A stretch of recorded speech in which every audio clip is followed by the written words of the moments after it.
안녕하십니까.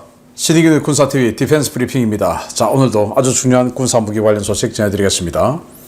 자, 그레이 이글 있죠. 미국이 아파치 공격 헬기의 스카우트 용도로 사용하고 있는 무인 정찰기입니다. 그런데 러시아판 그레이 이글이라고 부르는 무인 정찰기가 있어요. 그게 쿠르스크 전선에서 이렇게 쫙 국경을 훑으면서 정찰을 하고 돌아가던 중에 우크라이나 군에 걸렸습니다. 그런데 어떻게 됐을까요? 정말 기가 막힌 일이 발생했는데 어떤 내용인지 보도록 하겠습니다. 역시 까보니까 러시아짜네 라는 걸 한 번 더 볼 수 있는데요. 자, 5가지 단신 먼저 보겠습니다. BAE 시스템스는 유럽이 CV90 이 보병 전투장갑차죠. 이걸 수백 대 계약할 전망이 있다라는 이야기를 했고, 여기에서부터 모로코는 프랑스와 스코르펜급 잠수함 2척 구매 협상 중이다 라는 소식까지 보겠습니다. 첫 번째입니다. 최근 체코와 덴마크, 스웨덴 등의 CV90 보병 전투장갑차의 최신 개량형을 대량으로 판매하는 데 성공한 BAE 시스템스가 내년 하반기 유럽 몇 개 국가에 수백 대 수출 계약을 체결하게 될 것이라고 밝혔습니다. 핀란드와 스웨덴, 노르웨이, 리투아니아, 에스토니아, 네덜란드가 이름을 올리고 있고, 루마니아도 잠재적 대상국으로 거론되는데 레드백의 루마니아 수출이 어려워지는 것이 아닌지 모르겠습니다. 미 육군이 주요 무기체계 가운데 가장 취약한 분야로 꼽고 있는 포병 사거리 문제 해결을 위해 신형탄 도입을 추진하고 나섰습니다. 미 육군이 현재 39 구경장 곡사포에서 발사했을 때 36에서 39km, 신형 52 구경장 곡사포에서 발사했을 때 55km 이상 사거리를 갖는 로켓 보조 추진탄 도입 사업에 착수한다고 밝혔습니다. 러시아가 최강의 중거리 방공 시스템이라고 선전하고 있는 북 M3 방공 시스템이 자포리자 전선에서 FPV 드론에 파괴됐다는 소식입니다. 30m 초근접 거리 표적부터 137km 장거리 표적을 최대 40km 고도 범위까지 전방위 커버할 수 있다는 북 M3. 이번 전쟁 동안 FPV 드론에 도대체 몇 대가 파괴됐는지 세기도 어려울 것 같습니다. 러시아가 국제 방산 전시회에 출품하기 위해 제작된 T-90MS 전차 전시품들을 실전용으로 전환해 도네츠크 전선에 투입한 것으로 확인되었습니다. 제조사인 우랄바곤자보드가 해당 사실을 공포했는데 이제 해외 방산 전시회에서 T-90M 전차를 찾아보기 어려워질 것 같습니다. 모로코가 인접국 알제리의 급격한 해군력 증강에 대응하기 위해 프랑스와 잠수함 구매 협상을 진행 중이라는 소식입니다. 현재 모로코 해군에는 잠수함이 없는데 프랑스는 스코르펜급 최신 개량형 2척을 모로코에 제안하고 있습니다. 자, 여기 보시면 CV90. 근데 CV90 전투장갑차인데 차체는 비슷해 보이는데 포탑이 많이 달라요. 네, 계속 개량했습니다. CV90 나온 지가 30년 넘었는데 이걸 지금 계속 개량해서 이 CV90에서 자, 이렇게 스파이크 대전차 미사일 달고, 지금 능동 방어장치 달고, 또 이렇게 능동 방어장치의 레이더까지 장착하기 위해서 이 포탑을 옆으로 이렇게 또 늘렸죠. 그래서 측면 어떤 장갑도 더 강화시키고 이런 버전이에요.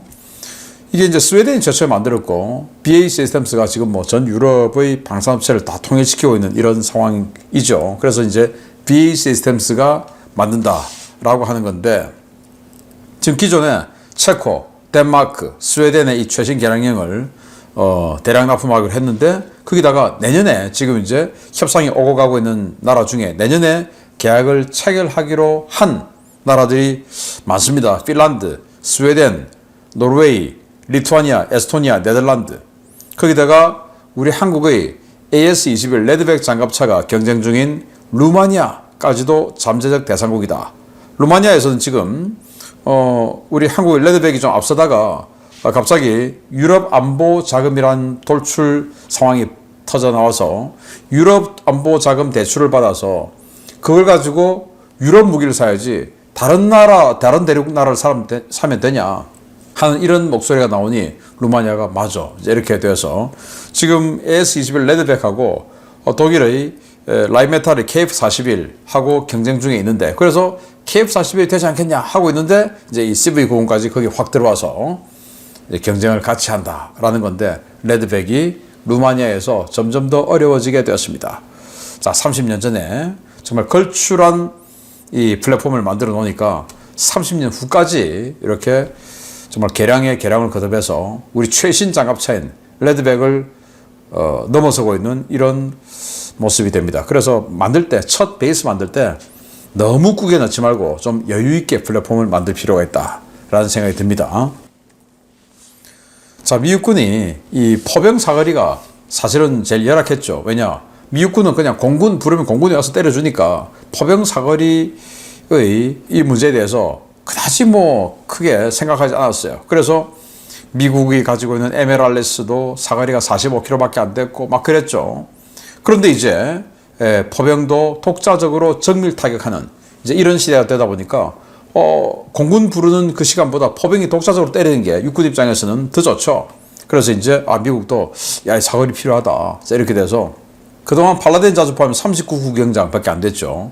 포신이 짧으니까 당연히 사거리가 짧았어요. 그런데 이제 이걸 최근에는 52구경장까지 느린 차체도 바꾸고 해서 그런 걸로 가는데 여기 이제 랩탄이 있는데 이 랩탄 가지고는 안 되겠다. 랩탄이 로켓 보조 추진탄 아니겠습니까? 그래서 지금 다시 랩탄을 개발하기는 좀 빠듯하고 그래서 기성품 나와 있는 그 중에서 지금 기존에 미국이 가지고 있는 랩탄보다 훨씬 더 많이 날아가는 그래서 39구경장 포에 집어넣으면 36에서 39km 그리고 52구경장에 넣으면 55km까지 날아가는 랩탄을 찾는다라는 건데 미군 랩탄에 선정되면 굉장히 물량이 뭐 많겠죠. 그런데 우리 한국군이 지금 쓰고 있는 랩탄 지금 최신형이 52구경장에 넣어서 50km 갑니다. 그런데 지금 미국은 55km 우리 거보다 한 10% 더 많이 가는 걸 지금 원하고 있으니까 우리 거는 지금 추가 개량을 하지 않는다면 여기에는 ROC에 미달이 돼요. 그래서 우리가 빨리 개량해서 이런 데 한번 도전해보는 건 어떨까라는 생각이 듭니다. 자, 러시아가 자칭 최강의 단거리 중거리 야전 방공 시스템이다 라고 주장하고 있는 북 M3입니다. 자, 보시다시피 레이더가 있고 튜브형 발사기 있어요. 그래서 이 30m 최저 사격 고도가 30m 그냥 나가자마자 바로 요격할 수 있다라는 거고 그리고 최대 137km까지 요격할 수 있다라는 중거리 야전 방공 시스템 믿거나 말거나 전술 탄도미사일도 요격할 수 있다. 익스칸데르, 우리 KT즘, 뭐 현무2 이런 거 요격할 수 있다라고 주장하는 이 북 M3가 지금 동영상 보시듯이 이렇게 드론에 맞아서 파괴되고 있습니다. 이번 우크라이나 전쟁 기간 중에 도대체 이 북 M3는 얼마나 많이 드론에 맞아서 파괴되고 있는지 참 안쓰러울 따름입니다. 자, 러시아가 전차가 부족하다 보니까 해외 수출 판촉용으로 방산전시회, 국제방산전시회에 출품하는 전용의 전차가 있었어요. 그걸 우랄 바군 자보드가 그거 전선에 보냈다 라고 공식 공표한 겁니다. 자, 그러면 이제 11월 달에 세계에서 가장 큰 방산 전시회 중 하나인 두바이 에어쇼가 있는데 그 두바이 에어쇼에 이 T-90MS는 출품 못하겠죠. 네, 참 정말 러시아가 이렇게 전차가 부족한 사실을 또 한번 확인할 수 있고요. 자, 모로코, 알제리와 긴장 관계에 있습니다. 국민소득도 알제리가 더 높고 면적도 국토 면적도 알제리가 몇 배로 넓고 그리고 인구도 더 많고 그런데 알제리는 친러 친중 그리고 모로코는 친서방입니다. 그런데 최근에 알제리가 해군력을 급격히 증가시키고 있어요. 그래서 중국과 052D급 방공구축함 도입 협상 중에 있고 그리고 056 초계함 도입했고 러시아와 3,000톤급 호위함 지금 계약했고 그리고 중국으로부터 위안급 잠수함 도입 계약도 했어요. 그러다 보니까 모로코는 거의 뭐 해군력이라고 할 게 없는데 큰일 났죠. 그래서 이렇게 프랑스와 스코르펜급 디젤 잠수함 두 척 구매 협상을 하고 있다라고 하는데 네, 올바른 선택이라고 봅니다. 빨리 사기 바랍니다. 자, 중요 소식 보겠습니다. 까보로 러시아가 자랑하는 러시아판 그레이 이글 오리온 무인 정찰기가 러시아 영토에서 그것도 우크라이나 FPV 드론에 격추당하는 초유의 사건이 발생했습니다. 체급과 카테고리 자체가 다른 드론인데 도대체 얼마나 느려 터졌으면 FPV 드론에 격추됐냐는 조롱이 쇄도하고 있습니다. 러시아 육군이 운용하는 중고도 다목적 무인 항공기 오리온이 현지 시각 9월 13일 쿠르스크 상공에서 우크라이나군에 의해 격추되었습니다. 우크라이나 국경에서 약 1.5km 떨어진 테트키뇨 정착촌 일대에서 발생한 이번 사건은 우크라이나 수미주 일대를 정찰하고 돌아가던 러시아 오리온 정찰기를 우크라이나군 지상부대가 탐지 추적하면서 시작되었습니다. 오리온 정찰기를 처음 발견한 것은 우크라이나군 제95 공중강습여단이었는데요. 95여단이 오리온을 발견했을 때는 부대 자체의 요격자산으로 공격할 수 있는 방법이 없었고, 이 때문에 95여단은 인근의 제414여단에 드론 좌표와 비행 방향 등의 정보를 전달했습니다. 제414여단 토봇 드론 작전팀은 오리온 무인기에 대한 정보를 전달받은 직후 FPV 드론을 띄워 오리온을 추적했는데요. 테트키뇨 정착촌 상공에서 오리온을 발견한 뒤 FPV 드론으로 아주 간단하게 격추하는 데 성공했습니다. 최근 우크라이나군의 드론 공장 공습으로 생산이 어려워진 오리온 무인 정찰기는 순항속도 120km, 최대속도 시속 200km의 저속 드론인데요. 5에서 7km 고도에서 작전하기 때문에 일반적인 FPV 드론으로는 요격이 어렵다고 평가돼 왔습니다. 이번 격추로 인해 러시아군 중고도 무인기의 운신의 폭은 더욱 좁아지게 되는데요. 느려 터진 FPV 드론에 의해 격추된 오리온, 당분간 수출 시장에서는 명함도 못 내밀 것 같습니다. 네, 오리온, 그레이 이글, 러시아판 그레이 이글이다, 이렇게 주장하고 있는 오리온. 덩치는 비슷해요. 그래서 그레이 이글처럼 정찰하고, 그리고 자체적으로 또 공대지 공격도 하고, 그리고 또 이제 여기다 아처 달아가지고, 아처 열추적 미사일이죠. 공대공 교전도 할 수 있다라는 건데, 이게 이제 쿠르스크, 여기가 쿠르스크고 여기가 수미죠. 이 국경을 따라서 쭉 정찰을 하고 있습니다. 이제 우크라이나군이 저기 있으니까 정찰을 쭉 하고 돌아가는 것을 95 공중강습여단이 발견한 거예요. 그리고는 자기네들은 지금 타격자산 없으니까 인근에 있는 414여단에 알려줬고, 그 414여단의 드론 작전팀이 우리가 잡자 해가지고 FPV 드론 띄운 겁니다. 그런데 이 드론이 최대 속도 시속 200km, 순항 속도는 시속 120km. 근데 이 414여단이 띄운 드론은 FPV 드론 쿼드콥터예요. 조그만 쿼드콥터. 이거는 빠른 드론이 아니죠. 그냥 호버링하기, 즉 이 공중 정지하기 좋은 거지 빠른 속도로 날아가는 이런 건 아니죠. 그런데 얼마나 느려 터졌으면 그 FPV 드론 쿼드콥터에 따라잡힌 겁니다.